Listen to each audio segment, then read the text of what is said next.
Joining me now is Ryan T. Sauers. He is the president and CMO of Sauers Consulting Strategies, a firm skilled in working with the front end of privately held companies and nonprofits across the country. The focus is on sales growth, brand positioning, executive coaching, organizational strategy, and marketing strategy. Ryan is a national speaker and an international writer, named to countless lists of top thought leaders in marketing.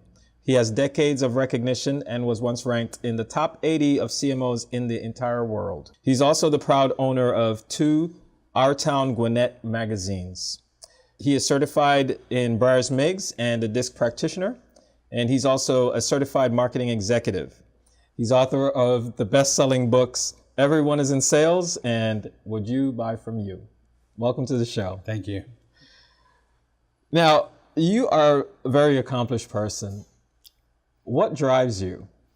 Never being content with not learning more. I tell people that's why I love to teach. That's why I love the magazines. That's why I love speaking. I feel like I'm a continual learner, and I want to continue to teach and share what I've experienced in my life with other people.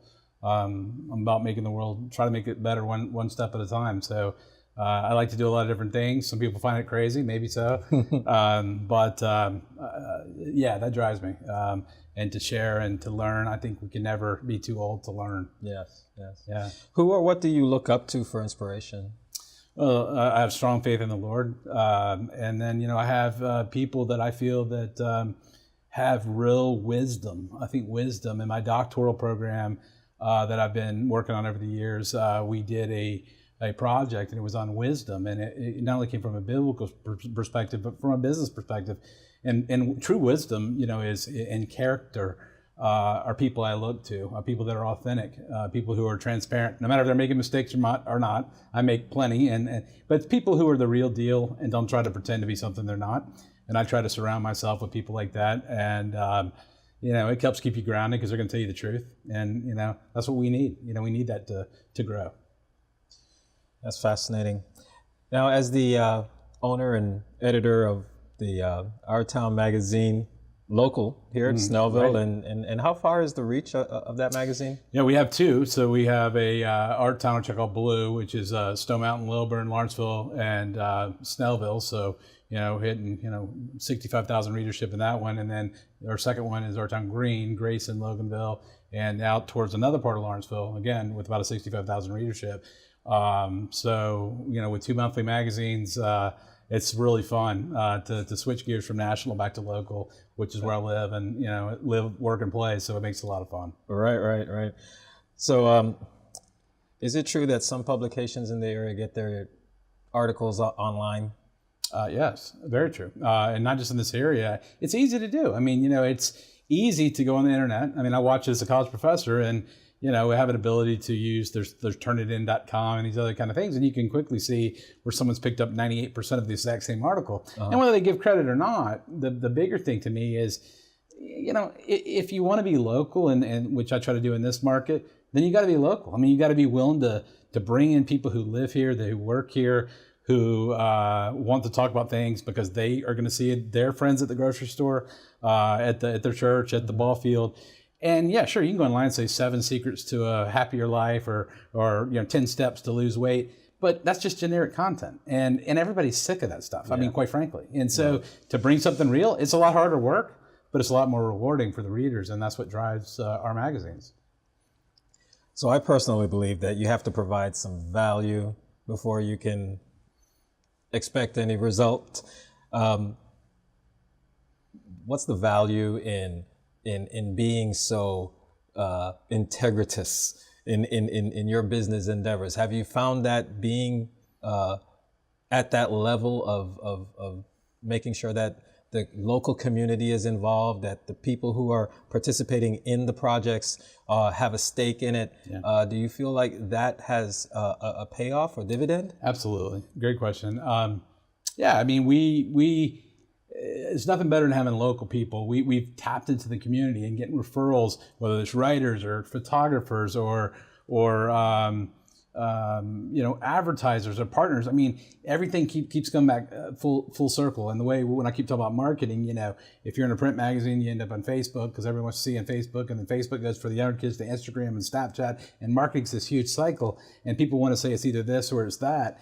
And but being local, I always say it's quite a small world. There's a lot of people in my business life over the years who have burned bridges. And sure enough, 10 years later, they're the same person that want a job or want a referral. And I believe that you encourage people. If you have something, you need to sit down with a team. If they make a mistake in any of the companies I've ever owned, you got to address it. But you don't have to be a jerk. Okay. I believe encouraging, inspiring, but you've also got to deal frankly with the information. And people say, we love working with you for you because we feel part of something, whether we're making $1 or $1 million. And that means a lot. Well, yes, that's very valuable. And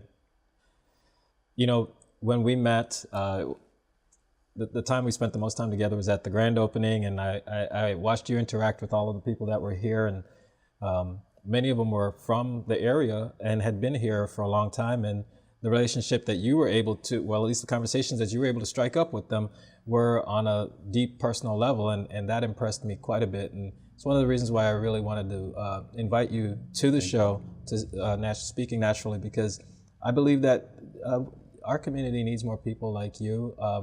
I think that the world needs more people like you, and business can do better when it comes from the focus that you come from in the dealings that you've had with others and your reputation in the community. Thank you.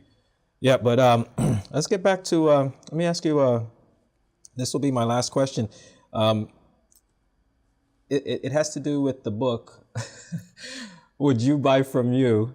What should the answer to that question be? I mean, it's a great question, Dr. Power. Just recently here locally at a couple commerce clubs, I was speaking locally on the book, and really, if you remember the book as a kid, Grover's the monster at the end of the book, and he's scared all the way through. It's like an old Sesame Street book I remember, and he's scared of this monster at the end of the book, and he sees the monster is really not a monster at all. It's himself. And quite frankly, I can't be anybody but me. You can't be anybody but you. At the end of the day, we have our unique DNA. People can copy our ideas. People can, duplicate things, but they can't replicate our DNA. Only I can be me. My wife would say, yay.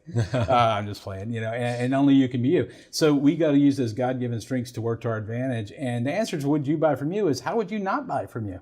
And if you don't believe 100% absolutely unequivocally, sales is not some gimmicky endeavor. Sales is about finding a mutual fit between two people that share their deep why and why they want to do things together and make the world a better place. And if you're trying to pull a fast one on somebody, trust me, that goes quick and the word spreads fast. But if you truly do what's right, and when you make a mistake, you own up to it and say, hey, my bad, we'll make it right. That goes a long way. And my whole business has been built on trust and integrity and ethics, like you mentioned. Doesn't mean I don't screw up. I do plenty of times. But I try to say, hey, my fault, I'll correct that.